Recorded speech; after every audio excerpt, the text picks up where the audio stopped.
2011 চনত প্ৰধানমন্ত্ৰী আৱাস যোজনাৰ আৰ্থ সামাজিক সমীক্ষা হৈছিল।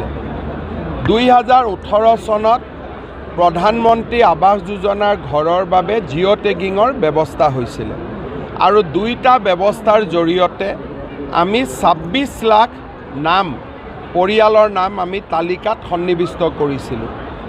20 লাখ লোকৰ ঘৰ দিয়া হ'ল বা ঘৰৰ নিৰ্মাণ কাম চলি আছে।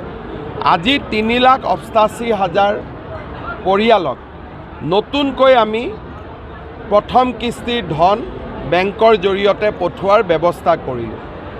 এই বছৰৰ এপ্ৰিলৰ পৰা ছেপ্টেম্বৰ মাহৰ ভিতৰত আমি আৰু 3 লাখ মানুহক ঘৰ দিম, যাতে 26 লাখৰ তালিকাখন সম্পূৰ্ণ হৈ যায়। ইয়াৰ পিছতো যিসকল দুখীয়া পৰিয়ালৰ নাম আৱাস যোজনাৰ পৰা বাহিৰত থাকিলে তেওঁলোকৰ নাম পুনৰ সমীক্ষা আৰু জিঅ' টেগিঙৰ কাৰণে অভিযান আমি যোৱা পৰহি দিনাৰ পৰা আৰম্ভ কৰিছোঁ। জীৱিকা সখী বাইদেউসকলে এই অভিযান আৰম্ভ কৰিছে। 27 তাৰিখে এই অভিযানৰ সামৰণি পৰিব।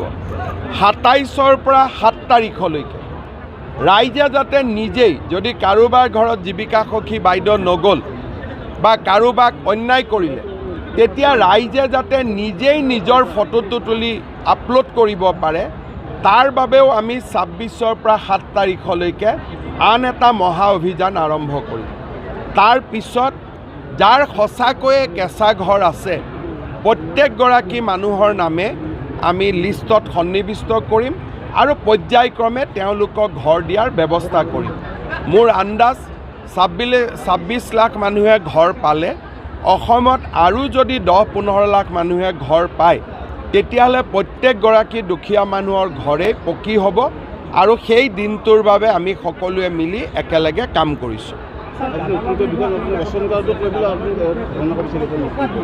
আমাৰ ৰেচন কাৰ্ডত এতিয়ালৈকে আমি বিনামূলীয়াকৈ চাউল দি আছোঁ। 1 অক্টোবৰৰ পৰা আমি ৰেচন কাৰ্ডত দালি দিম, চেনি দিম আৰু নিমখ দিম। দালিৰ দাম বজাৰতকৈ 25 টকা কম হ'ব, চেনিৰ দাম বজাৰতকৈ 25 টকা কম হ'ব, নিমখৰ দাম বজাৰতকৈ 10 টকা কম হ'ব।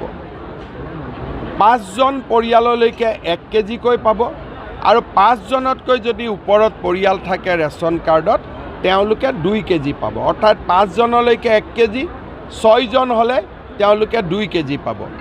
এই ব্যৱস্থাটো আমি 1 অক্টোবৰৰ পৰা আৰম্ভ কৰিম, যাতে দুখীয়া মানুহে ঘৰো পাব পাৰে, অৰুণোদয় পাব পাৰে। আমাৰ ৰেচনত চাউলে অকল নহয়, দালি নিমখো পাব পাৰে। এই গোটেই ব্যৱস্থাবিলাক আমি কৰিছোঁ আৰু দুখীয়া মানুহ উপকৃত।